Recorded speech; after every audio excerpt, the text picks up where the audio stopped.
Successful people learn how to make their mind work for them. I'm David Nagel, and this is the Successful Mind Podcast.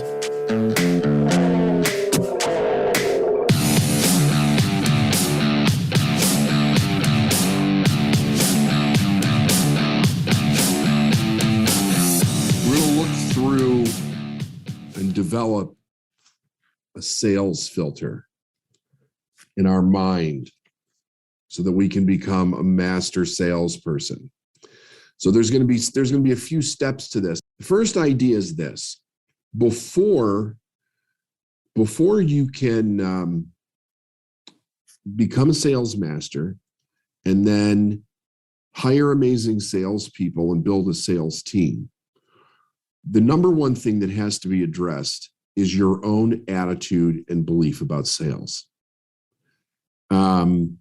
If this is not addressed first and either corrected, if there's something that needs to be corrected there, or gotten better at, you're going to have trouble with everything else. So I am one of the few people, I think, that believe that people are born salespeople. And you'll read all kinds of books that'll say nobody's born a great salesperson. The idea is that it's literally in our genetics to be good salespeople, because it is required for human life to not only exist, but to continue to move forward. A baby is always trying to figure out how to get the attention of the parents to get its needs met. And when you think about what a sale actually is it's an agreement between two or more people to make an exchange, one thing for something else. That's all that it is. I firmly believe that sales is not something that you do to someone, but it's something that you do for someone. It's helping a person make a decision about something in their life that they either want to be better or fixed or more proficient through a product or a service. And part of the issue is that they have something in their life that needs something else. So the need is there. Generally, the desire is there to some degree also. There's kind of like two kinds of sales. There's a need sale, where a person actually needs something, but they don't necessarily want it. And then there's the sale where the person, they already know that they want it, right? They just need to figure out how they're going to get it, whatever the obstacles might be in their life. But before I go down that road, really you have to address the idea of your attitude in sales. What is your attitude? I think I made a really good decision very early on when I started my company. And the decision was that I was going to learn to love sales, to be extremely passionate about it. And here was my logic behind this. I went through a couple of small rough patches in the very beginning. And one was where I sat for a week and couldn't pick up the phone. I was avoiding it. Man, was I avoiding it. It was horrible. And I couldn't figure out why I was avoiding it. And I drilled down into my own process, and I realized that it had nothing to do with sales, but what it had to do with was the idea, if I failed, all the people that told me that I couldn't do this would be right. And that just killed me. So right away, I got that corrected. But I needed to move forward in sales, and I needed to get good at it. And at first, I was very mediocre at best. And one of the reasons that I was mediocre was that I was making a huge mistake that almost every salesperson makes in the beginning, because they don't know, and they don't know that they don't know this, is that they're allowing the potential customer or client to sell them in the reasons why they can't do something. So in any situation, when two people come together, one person's going to sell the other. One person is going to sell the other. And if you're not solid in your ability to sell, the reasons why you want to sell, you're understanding your product or service, where you have a really solid a strong self-image around this, almost every time somebody else is going to sell you. In the beginning, there is a bit of a disadvantage. And one of the disadvantages is that you're going up against people that have had a belief system for a very long period of time, and they really believe it. So you may be just starting out and you're changing your belief system, and it's not as strong. So you've got to put a lot of conscious attention and effort into changing that. And there's ways to do that, which we'll talk about. And they're not difficult, but it must be a conscious decision, because if it's not a conscious decision, it's not going to happen on its own. We're born, literally born, to try to communicate with other people. When we grow up and we have poor people skills, poor sales skills, poor skills to ask for what we want, those things are learned. Those are learned by bad experiences that we have had through our life. So the idea is, if I'm going to address my sales attitude, I need to come from the place of, this is something that I want to be great at. And I decided I'm going to be great at this because I'm not going to get up out of bed every day knowing that sales has to be done, and I'm dreading going into the process, just dreading it. And I see people do that. And first of all, if a person can't get past that, you might as well go do something else, because you're never going to get around the idea of sales. You're either going to make the sales yourself, or you have to build a strong team that can make sales, and you have to be able to know how to sell and how to train people to do that. So you have to learn it either way. So there's three things that are very important to learn before you start hiring salespeople. Number one is finding the potential client or customer. Being able to find the potential client or customer. Number two is to be able to actually sell that person, right? Some people call it closing, some people call it selling, whatever. You have to be able to close the deal. You have to be actually able to close that deal. And then the third one is to develop a continued relationship so that there are more sales that come out of it, or there's referrals that come out of it, but it continues on with a process. One of the big mistakes that people will make is that they'll make a sale and it's like they run away and they go hide. They don't want the person to see them anymore. And that's just when the process is starting, because you have to develop that relationship with the potential client. Until you get really good at all three of these things, it's not a good idea to go out and start hiring other salespeople. One of the reasons is that when they come back and they tell you that they're having a problem with something with their own sales, how are you going to know if it's true? How are you going to know if it's BS or if it's a real problem? Is it a marketing problem? Is it an advertising problem? Is it a people skills problem? You won't know.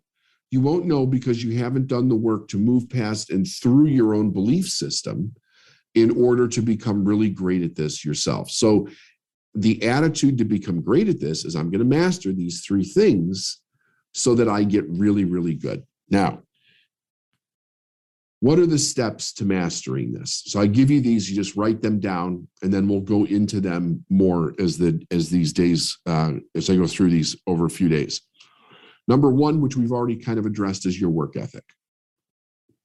One of the interesting things about sales is that it requires a lot of work. There's a lot of steps in sales. And within those steps, part of it is that you're understanding your own product and service. You have to know your product or service inside out. You have to know it so that you understand what the benefit is for your product or service to help someone else. And you have to know it compared to the objections that you get, right? So that means that there's a bit of study that happens. You pay attention to what questions people are asking you about your product or service, what it does, how long will it take, all of the different things that could be involved in it. And it's different for every product or service. It's different for every business. You've got to be really competent at doing that. And you can't get competent doing it if you don't build up the next thing, which is your self-image. Your self-image. In other words, you have to really believe in yourself. If you don't, a potential client or customer will see that a mile away. Now, there's a little bit of a deeper problem that goes on with this one. And that is that the ideal client that you want to be selling, if you don't really believe in yourself, they're not going to see you just as you have a hard time seeing them. Because one of the things about an ideal client is that they want your product or service, or they want the result of your product or service. They may not even know about your product or service, but they want the result of what it is because they're addressing something in their life.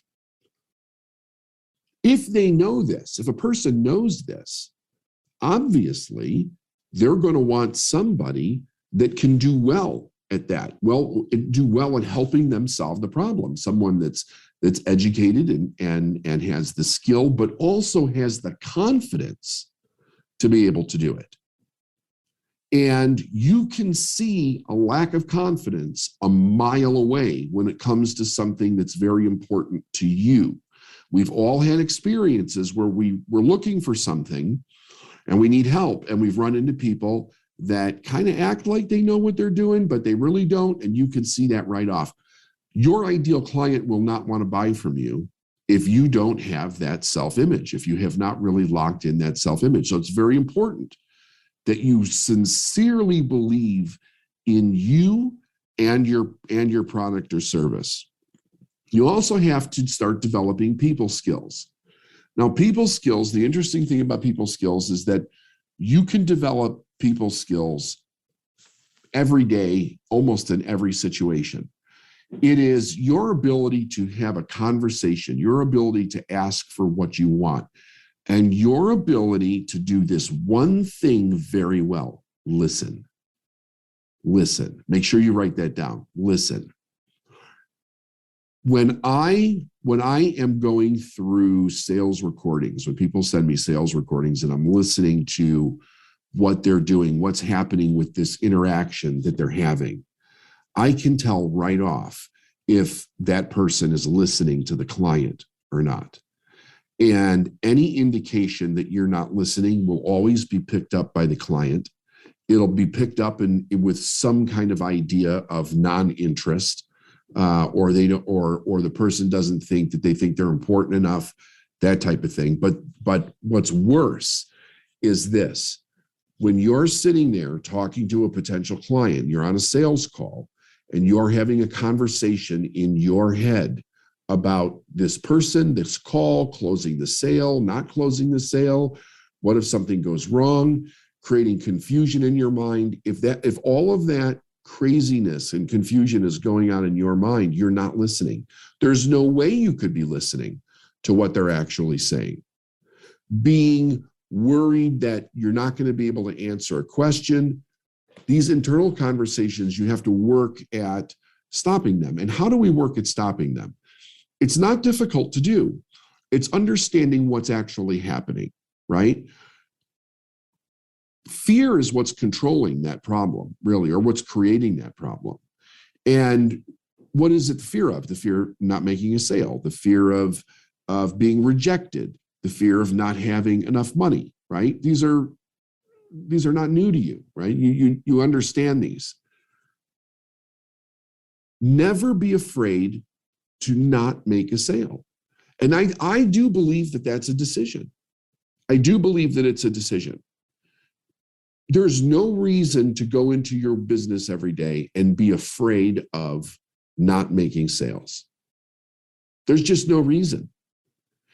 And if you want to overcome fear, the best way to overcome fear is to become very competent at what it is that you do, right? If you're looking at yourself and you're looking at you being afraid during a sales call or before you get on a sales call or after a sales call or anywhere in there, ask yourself what that fear is about.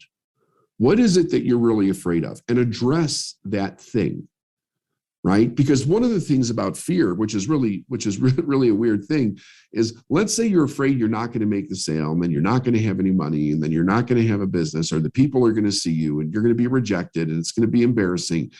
And what does the fear have us do? It has us move away from sales instead of actually making sales so that we don't experience the reality of that fear. It's really weird, but that's the way that it happens. So we want to get rid of the fear. Somebody once told me, you don't want your business being a make or break situation with any one particular client.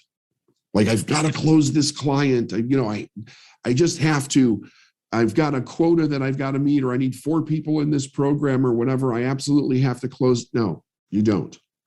Your attitude in the sales call should be, and I'm not saying this from an arrogant place, but from a very healthy place, that your product is so good and you're so good that they should be selling you on why you should take them on as a client. That really should be your thought process. But from a healthy idea of self-respect, self-identity, professionalism, really thinking great things about what you do. Never be afraid to say no to a client. Never be afraid to say, this is not going to work. I don't think this is a good fit. Never be afraid to take a client that you don't feel is a good fit for you and send them somewhere else. And then the big kahuna is stop trying to sell people that are not your ideal client. Stop trying to sell people that are not your ideal client. So the more you understand your ideal client, the better. Because you'll be able to see, is this person my ideal client or not? Now think about this for a moment. In your day-to-day life, in finding people, if we address the idea of I need to find people to sell, you need to tune your filter and you need to tune your internal radar into what you're looking for specifically. What is that ideal client for you? And you need to train yourself to begin to notice that everywhere that you go, right? In every situation. You can notice it in movies. You can notice it in television. You can notice it on the news. You can notice it on social media. You can notice it if you're at a restaurant. The better you get at seeing someone and being able to tell all the different nuances that make that person your ideal client, the better you're going to be at finding business. But it's something you train yourself to do. So even when you're not working and you're around other people, you're thinking to yourself, would this person be an ideal client for me? It doesn't take a long time to think that. It's generally a yes or a no question. But you're training yourself to see what you need to be able to notice so that you can actually move into the sale. Whenever I hear salespeople saying that they can't find people, they're having trouble finding individuals that are qualified, I know that they have not developed this skill. They have not. When you develop the skill, you will see your people everywhere that they are. Okay. Let's see. One other thing that I wanted to touch on, the belief in the product. I just want to go back to this one moment. The belief in the product or the service. Think about it like a teeter-totter. Okay. You're having a conversation with a potential client. They have a belief system. Now, an ideal client does not need to be convinced about why they should buy from you. If you're in a convincing situation, you have one of two problems taking place. Either you have the wrong client or you're not explaining the benefits of what your product or service does so that they understand how it solves their problem. That means you have to understand what their problem is, and you have to understand how their problem gets solved. And you have to understand how your product or service solves that problem. But it's not just understanding it, it's believing it to your core. To your core. Because here's the truth. Whenever a sale is made initially, a person is buying your belief that your product or service will help them. That's what they're buying. They're buying your belief, they're buying your certainty. More than what you're telling them it can do. Because the truth is they don't know. Even if they read a million reviews about you, or a million testimonials where people say, this person's the shit and their stuff is great and blah, blah, blah. They have not experienced it yet. So when they believe, when that level of belief transfers over from you to them, a level of trust occurs. So knowing what you do, knowing how you solve the problem, and being able to explain it to them so that they understand it will, in a very confident way, transfers that belief. Extremely important. Probably more important than anything else. Because everything else changes, but that doesn't. And then the number one skill that has to be developed on the front end is always follow-up. It's where we see people drop the ball the most. They get a bead on a client or a potential client, and they make an initial reach out, but they don't follow up. Sometimes your best clients and customers have to be followed up with for an extended period of time. But developing a consistent follow-up practice, right? There's an old saying, fortune is in the follow-up. It's follow-up, follow-up, follow-up, follow-up, follow-up, follow-up. Staying with that person persistently over a period of time, right? Until they tell you, get out of my life, don't ever reach out to me again. You follow up on a regular basis, whatever it is.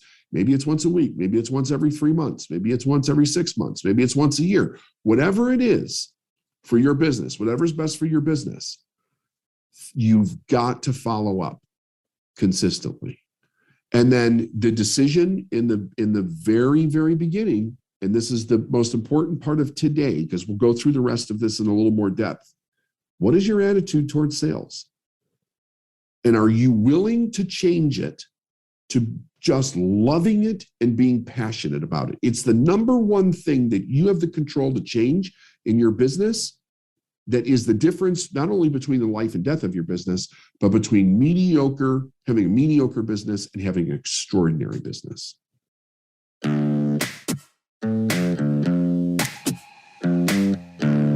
Thanks for listening to the Successful Mind podcast. And if you like what you heard and you want to know more, go to davidnagel.com/free stuff.